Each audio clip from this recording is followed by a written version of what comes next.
Welcome to the FI4INN Podcast, exploring financial instruments for innovation under Interreg Central Europe. This EU program fosters collaboration among regions to drive balanced development and tackle common challenges. FI4INN is revolutionizing funding schemes in regions like Friuli, Venezia Giulia, Piemonte, Carinthia, Silesia, Hungary, Slovenia, and the Czech Republic, enhancing market-driven innovation. Join us as we tackle the complexities faced by authorities, agencies, SMEs, and startups in managing financial vehicles. Through co-creation and stakeholders' engagement, FI4INN empowers finance providers and policymakers to design impactful instruments with measurable outcomes. In this series, guests from different regions will discuss innovative financial schemes highlighting FI4INN's role in driving economic, environmental, and social impacts. I am Petra Moreno, joined by Luisa Marchioni, exploring the latest in financing and transnational cooperation for research and innovation among SMEs and startups. Tune in for insightful conversations.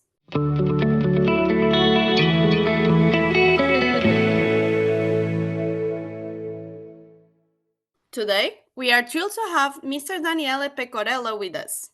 Mr. Daniele joined Elite Euronext Group in 2021 and currently serves as the head of business management within the capital services business line.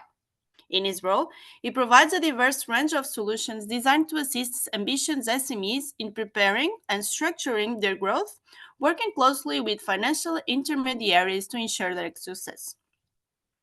Before his impactful tenure at Elite, Mr. Daniele accumulated several years of experience at UniCredit, where he joined through the International Graduate Program and took on key responsibilities in strategic marketing and business development. With such a rich background in finance and consultancy, Mr. Daniele brings a wealth of knowledge and insights to our conversation today. Get ready to be inspired and informed as we dive into his experiences and expertise.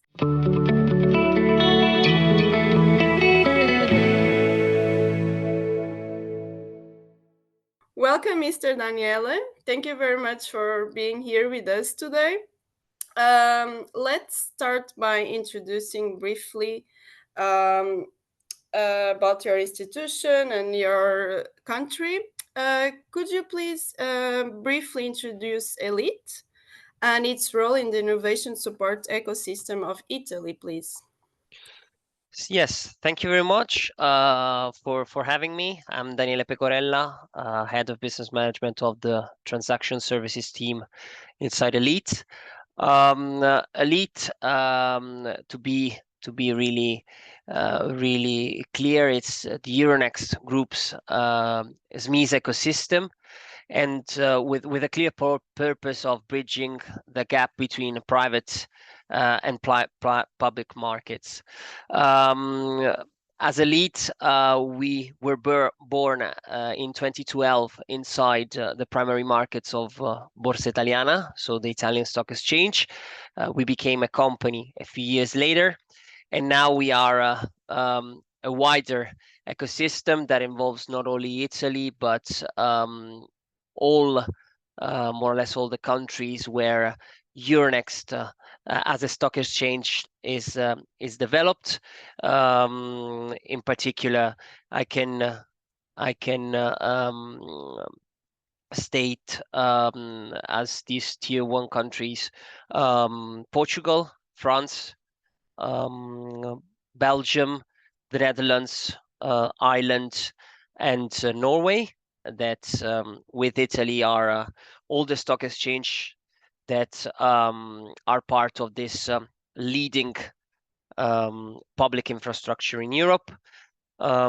Generally, what we have as a mission as Elite is to connect companies inside the ecosystem with a knowledge capital, relational capital in terms of networking, and last but not least, because it's the function where I actually work on a day-by-day agenda, to financial capital to achieve and unlock this superior growth. So our statement is connected companies with capital for growth, and it's the perfect synthesis of what we do on a daily basis. As a full ecosystem, just to give you some numbers before entering vertically on the topic, at a glance, we had more than 2,200 companies that were admitted in Elite since 2012, coming from all over Europe. We represent more than 15 uh, different industries and 39 different sectors, with a majority of industrials companies that are representing more or less the 30% of elite ecosystem. We are actually an ecosystem of quite a lot of aggregate revenues coming from these companies, because we produce more than 180 billion of aggregate revenues, and having more or less 600,000 employees coming from these companies. You have to think that we are proudly saying that we represent the backbone of not only Italy, but in general of the European companies, because the 85% of these companies are family owned. So are the traditional ones that are bringing businesses all over time in each country. Thank you very much for this amazing overview. And in your experience, what are the connections between the matter of SMEs innovation and startup and development policies? Um, in our experience, both at a country and regional level, if I have to bring what we are doing in Italy, but we are developing also in other countries like Portugal, Netherlands, and France. What we are seeing is that there is a strong connections between these development policies and what happens at the regional level in terms of new enterprises, internationalization of the ones that are developed in this kind of regions, and support in terms of corporate structuring, governance, and projects for financial consolidation.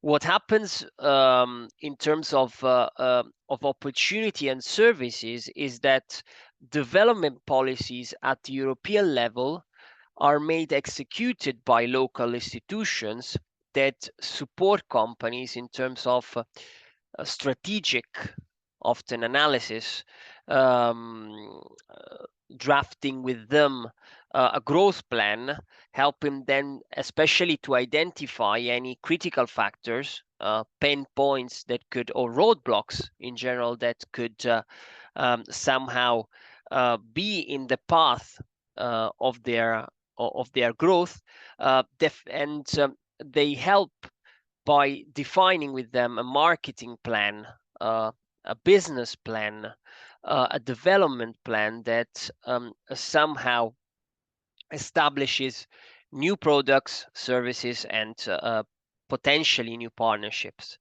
Um, the development policies in the last few years went in two different directions that have been implemented at the local level, on our view, on the technology side, so the innovation one, because helped companies to assess their degree of innovation, to challenge their organizational models and their policies, and to embed this kind of design and innovation between what they had on their vision. Maybe sometimes entrepreneurs had a clear vision of where to go, but innovation helps them, giving them some precious and really important tools to drive this kind of vision and transform this vision into concrete plans and projects. And on the other side, I think the other two main points that I would like to share is that sustainability and the development of some sort of frameworks to support this kind of sustainable process and path that company had to embed in their strategic plans have been crucial and fundamental. Um, these are the two main topics that came from development policies and that even drive financial stakeholders and investors, advisors, and so on to provide some clear solutions to company to support them in this kind of dual transition. Thank you so much. And on the same line of the development policies, what are the gaps and challenges that these type of policies could address with respect to supporting innovative SMEs and startups in Europe in general and more specifically in your country? Absolutely. This, on a daily basis, we see a lot of challenges coming from startups, innovative SMEs, and but I can say even SMEs in general. And there are some cross topics that I think that could be um, analyzed and retrieved from this kind of observation of the market that we do. We have three, I think, main gaps that we have today, or I can say challenges that SMEs are facing that are regarding the skill set. So here the point is that companies need a clear strategy, a clear corporate governance, and some skills, some vertical skill sets, for example, from on the finance side, that could help, you know, in terms of building core competencies inside the enterprises, and could somehow be the base, or the the most important part to be developed and to drive future growth. So, skill set is one, because you need to attract talents, to attract somehow specific competencies towards businesses. On the other side, relation, because so often SMEs are so well plugged in terms of local and country environments, but they often are challenged by an international um, competitive landscape. So the point here is that relations and the ability to create these strong partnerships with clients and suppliers, and to build, for example, joint ventures or any other business related partnership, could help to go further and to cross boundaries that often are just in mind, because in the market are so blurred. So the point here is that networking on the other side, it's fundamental. And finally, capital, because these kind of growth plans need to be funded. So we need to somehow understand that the SMEs and the startups, as I said before, compete not only at a European level but a worldwide level. So we need to facilitate transactions, and especially in Italy, we need to complement, for example, banks' financial support, traditional support through capital markets.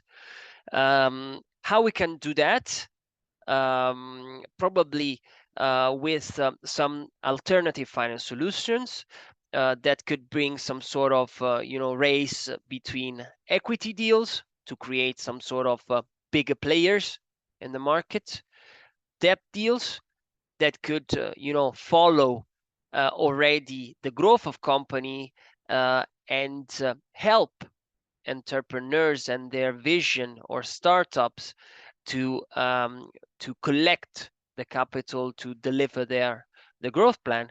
And everything, I think, should be included with a flavor of diversification of financing resources, because diversification on this side could be really beneficial for companies. That could be the key of success, because a correct mix of financing sources do not create such pressure on companies and allow them to have healthy growth on a long-term period.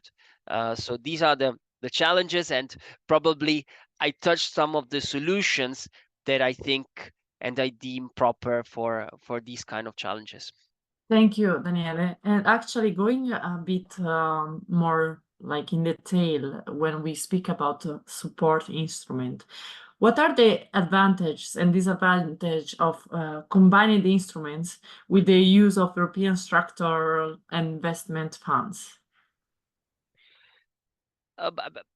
Touching advantages and disadvantages of combined instruments, I think that European structural investment funds are fundamental because are coming and are allowing regional institutions, national level institutions, promotional banks, and so on, to somehow create some instruments that could um, make some players even enter to new or riskier markets, and this somehow allows the closing of the financial gap between the needs that come from investors and the institutions to allocate capital. So we have pool of liquidities, and who provides these pools of liquidities and manages this pool of liquidities have specific investment needs. And on the other side, of course, we have companies, we have SMEs, we have startups that, of course, they have needs that they are struggling to face to foster their growth. So I think that this kind of combined instruments are really useful because uh, brought some, flexible financial solutions that could easily be tailored to final recipients in a really tailor-made way, especially on the repayment system, because somehow companies are seeking for solutions in a really long-term period, and they are seeking for investors that could stay long in companies and could be really a strong financial partner, and maybe suggest somehow even on strategies and opening doors to different markets and to different kind of business synergies. On the other side, I think that even on the financial instruments and grants helped a lot in structuring projects and funding programs that in general are really attractive for the private environment investors, because they demonstrated that you have pretty interesting returns. You are going to support companies that generally are companies in a really strong growth phase, and help even there to find a solution to their specific investment needs and portfolio diversification of these kind of investors. So to to cut it short, I think that these kind of combination instruments and grants in a really coordinated way helped to be more efficient somehow investors and projects and programs, and somehow generate some economies of scales by creating this sort of one-stop shop of financial solutions.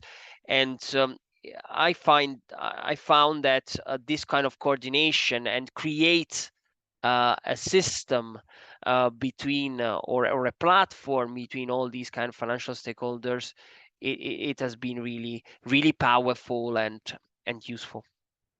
Thank you. And what is the process and enabling factors to set up bonds and basket bonds? And what are the actors and resources to be activated in this specific case? Thank you very much on the question, because actually it's a really long question. I will try to be really brief in the two parts. In the first part, the point connection, the process and the enabling factors that to set up bonds in general, everything comes from companies' needs. So the point here is that we set up a financial transaction in terms of a single name standalone transaction or a basket bond coming from a specific need coming from the market. So it's a tailor-made need for single name bonds. For basket bonds, often it's a regional need, a sectorial need, or maybe it's a need coming from a group. We can call it a portfolio of companies that have a specific funding gap or a specific funding need. So everything comes from companies, from somehow investors in other situation, because sometimes they have liquidity pools to be deployed in the market. So somehow the investors that are stimulating us in this kind of financial instruments, saying and scouting and understanding if their investment strategy could meet some sort of targets in the market, but in most of the cases are companies. So everything starts from that, and from the projects, especially that companies had to develop in a medium long term period. Which are the actors and resources to be activated?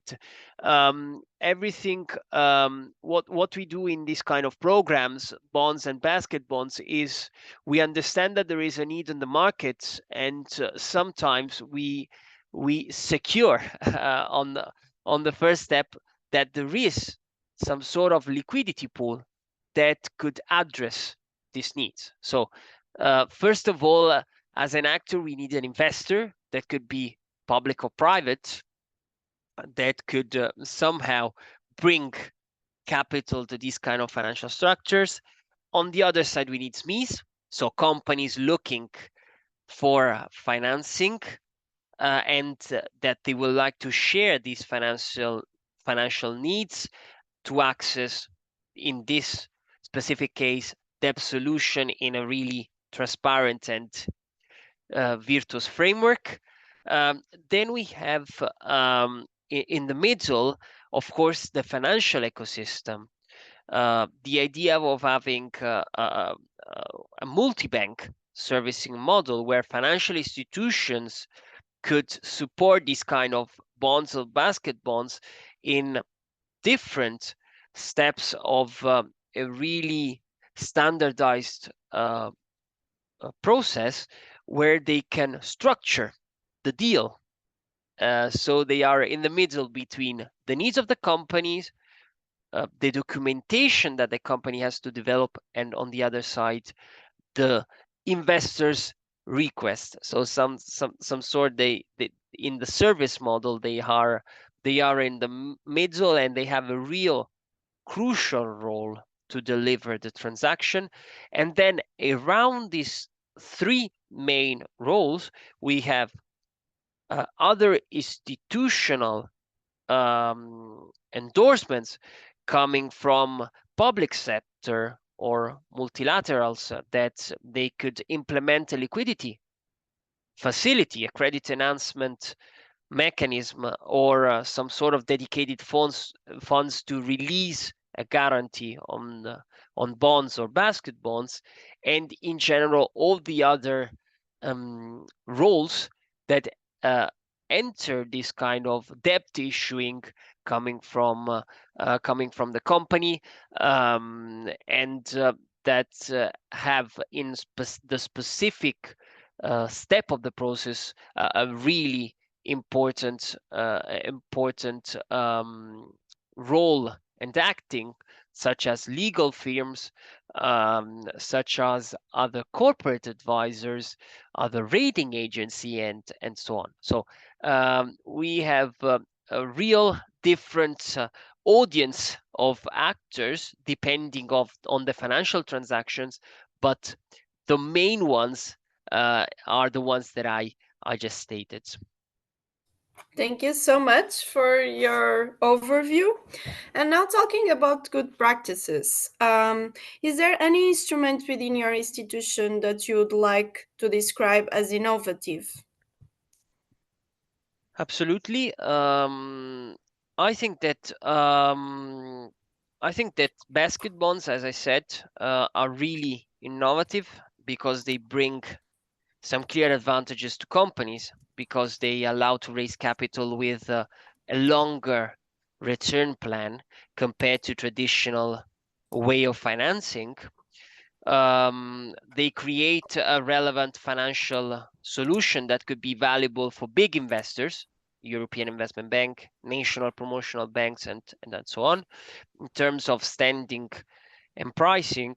And as a structure, I think that they are really flexible in the terms and conditions part, as the result of creating a program with a high number of issuers that somehow split on this group of companies all these fixed costs coming from the financial transaction. And last but not least, I think that basket bonds are really interesting in terms of funding tool, because can be applied to several, as I said, initiatives and funding programs, topics sometimes, because we have basket bonds that address sustainable investments, innovative investments, as I said before, with the clear objective of creating a bridge for a company and a dialogue with capital market. And this brings the company to a different kind of discussion with the financial stakeholders with which she or he, in terms of the entrepreneurs, start the conversation, bringing a clear return on reputation and visibility for the company towards clients, suppliers, banks, and all other investors. Really interesting now. I think that it's valuable to share is that we started from basket bonds as a successful programs since 2017 to as of today. Probably we supported more than 15 basket bond programs addressing regional needs, sectorial needs, topic oriented needs. Now we are moving to different kind of frameworks. So the idea, for example, of not only debt issuing, but supporting the equity of companies, and on another cutting edge solution, we are trying to address the needs of specific supply chains, such as the energy in Italy one, but we are looking to different supply chains because we think that these kind of targets could benefit on the growth of the entire industries, or in general the growth of entire topics related to changing and to challenging the supply chain of companies that now with all the worldwide challenges in terms of politics, in terms um, of value chain, and the relationship between suppliers and clients, it becomes absolutely more central to have some sort of initiatives that could support in general supply chains, not only in Italy. I think that this is something that it's a specific need coming in general from Europe, and could allow Europe and European supply chains to scale, so to be competitive at an international level.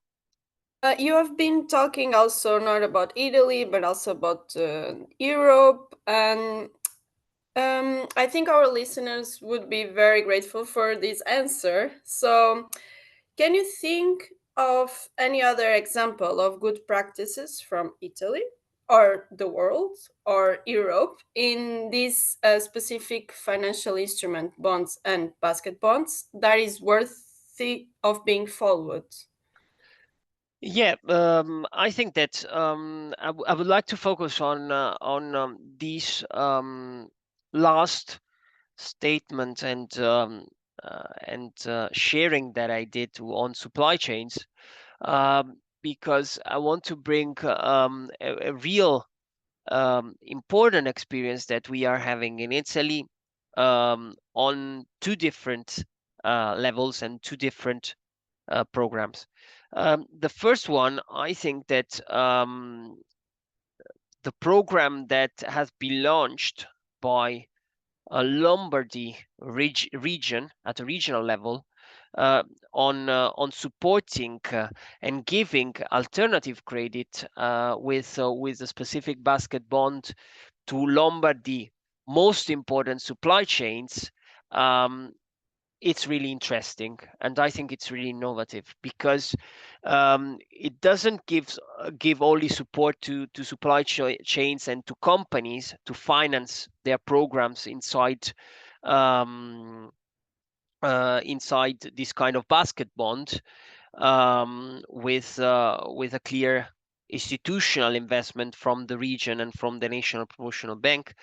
The idea is that I think it's really interesting because it facilitates through some clear frameworks the implementation of supply chain projects coming from several companies. So it's not a single company that is developing something for itself, or to benefit from this kind of debt issuing, but somehow supports the several actors from a specific supply chain to be together and to create projects in two main areas that are the strengthening of business networks and create some sort of aggregations. And the second one is the adoption of sustainable production models. So I think this is a really in terms really interesting experience, because supply chains are observed in two different perspectives. Not only vertical groupings of companies, so the companies that have some sort of functional dependence in terms of upstream or downstream on the production process, but allows even these kind of projects to be delivered by horizontal groupings of companies. So companies that are operating all in the same sector, maybe are even located in different areas of the region, but are sharing common objectives of development, innovation, and sustainability. So I think this is a really nice experience. The second one that I want to bring to discussion is the experience that we are having with ENI, that is a massive player in Italy and a European player in the energy sector.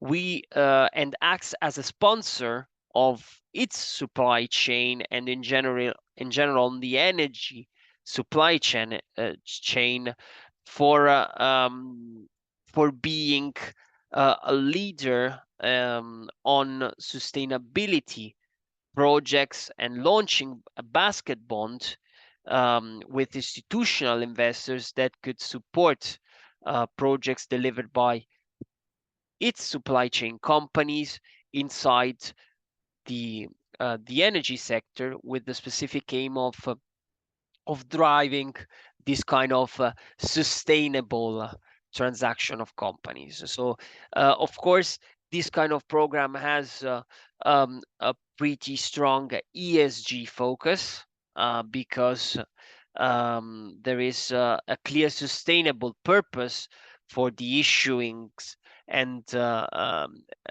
issuers joining this kind of basket bond, and allows even ENI to monitor the state of art and the development of its supply chain as being the head of it.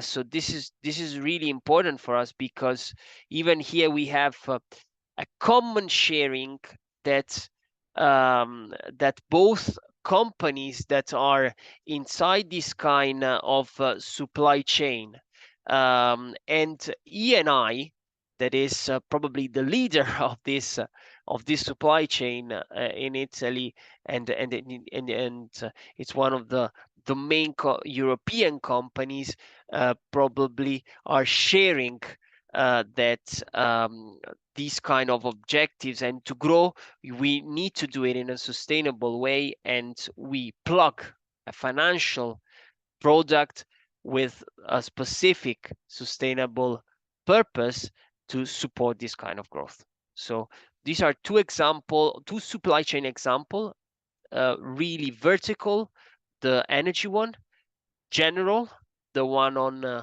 Lombardy and on the regional, that could be brought as I think some successful experiences that we were having here in Italy.